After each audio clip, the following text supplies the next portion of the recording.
I'm sorry. I laugh because I think of some of the things I might say. Anyway, Sir David, the Bard, coming out of Kangaroo City in deep down under Australia. I'm not going to go into any detail, but many of you will know what I'm talking about.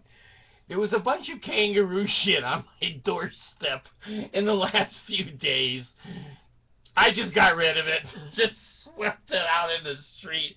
Let the street cleaner get it. Alright, here's the subject that I'm going to speak on today, and that is these new rules of the government listening to our phone conversations.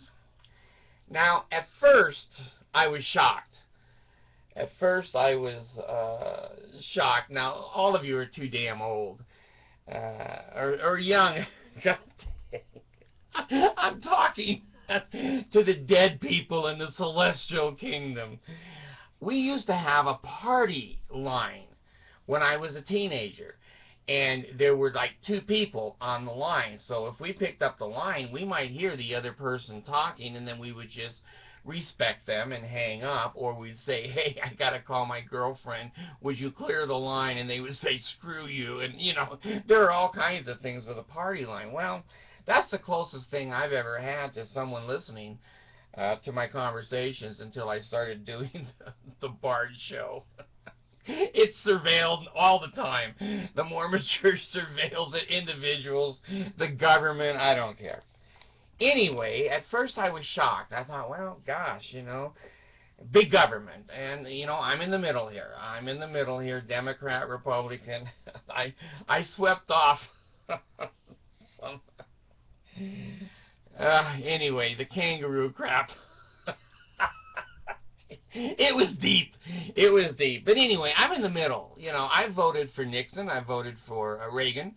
I didn't vote for Jimmy Carter. So I go back and forth. I'm AC/DC on voting. But when the government can listen to our phone conversations, I'm starting to think, well, is it leaning a little bit too far to the right? And I go, well, after seeing those towers burn down at 7-Eleven, a lot of my opinions have changed.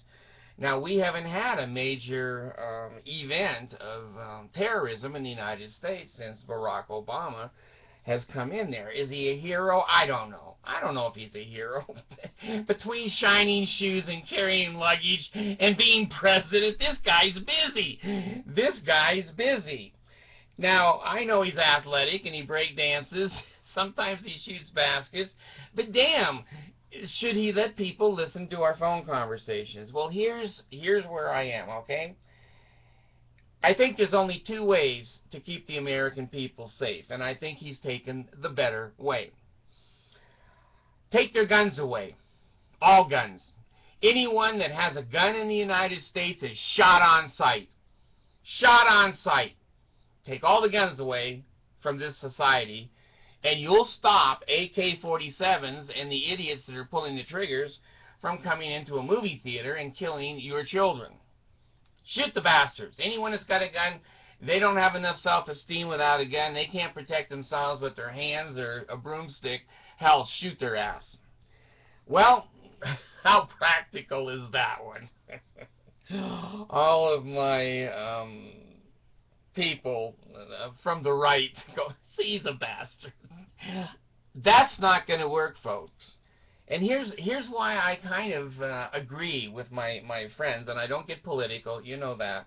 But gun rights, no one's going to conquer the United States. If every human being in the United States owns a gun, when a country comes in here to conquer us, they'll have to kill every human being. Not practical.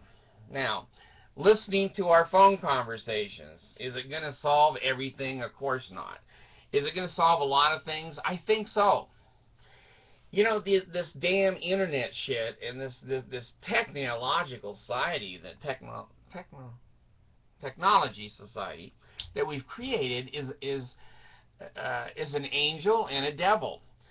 I've seen in the last few days, kangaroo shit come across my program.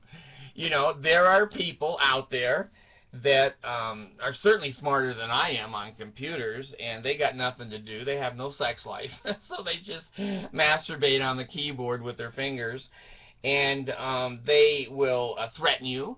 They will try to intimidate you. They will try to do things, and then they withdraw their comments. They know how to pull comments off so that when you accuse them of threatening you, there's no comments. But even stupid Bard knows that if you print those comments immediately, when you see them, you have a total record of idiots, and they can erase their comments later. Well, in this society, you have some quasi people that like to play. They don't have a weenie, so they like to play with yours. So they write to you, they, you know, try to intimidate you, etc. Well, the terrorists are doing the same damn thing.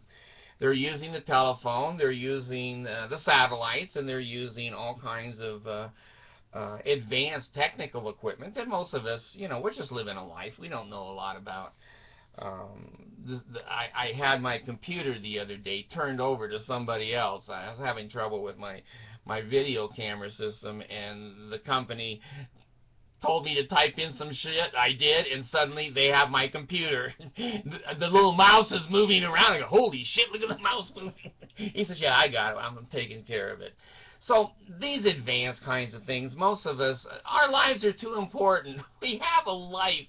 We're not computer nerds. But some of these terrorists, geez, they don't have a life. And they get like these people who threaten you and try to bully you. They don't have a life.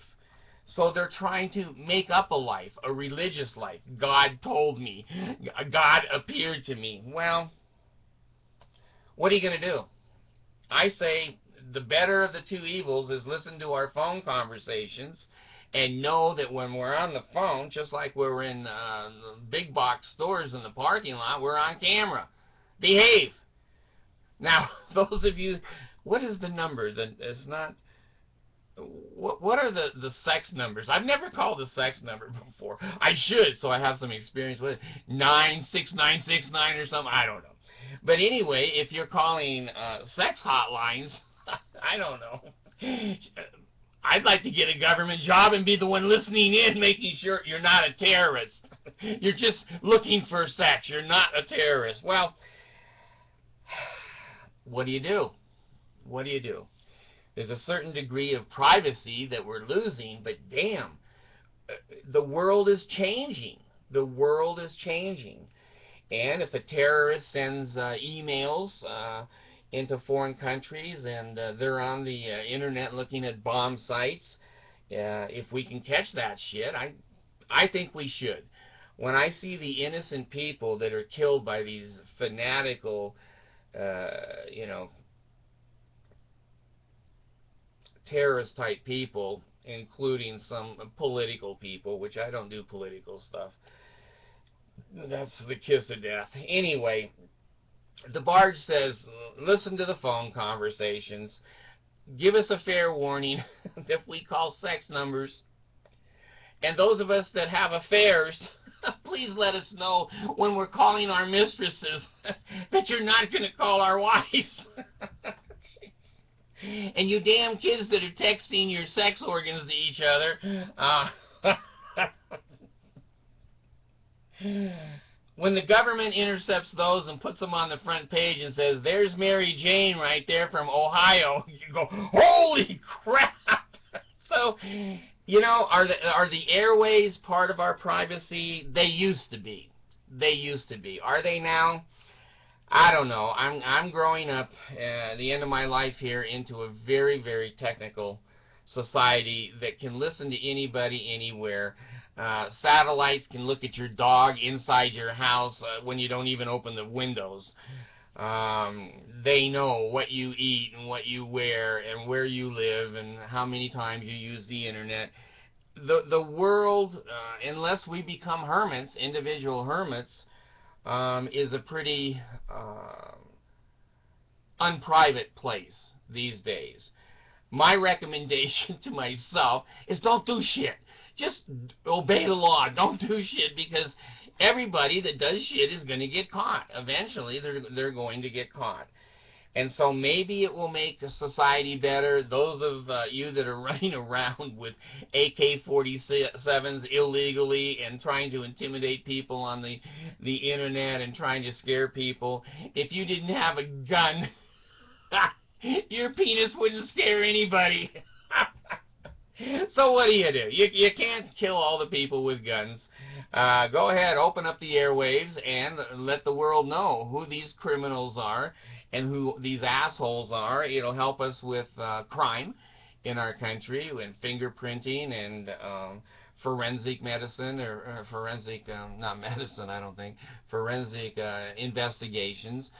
So the Bard says, I'd rather not have them on the phone lines and computers and whatever, but damn, the others are using it. We're not going to be able to protect ourselves. It's kind of like going into a battle. I don't want to wear a stupid-looking helmet. I don't want to wear a gun. But if I'm going into battle and the other guy has a cannon, jeez, he's going to win. Because the Bard is going to run like hell from a cannonball. I think I can outrun a cannonball, but bullets, no, I can't outrun bullets and helicopters. So anyway, we're in a battle for sanity, for wholesomeness, a certain amount of morality. And if these people are going to use our inventions to kill us, try to intimidate us, and make our lives miserable, hell, let's get on the phone and let's see who they are and let's prosecute their asses. As simple as that. Thanks.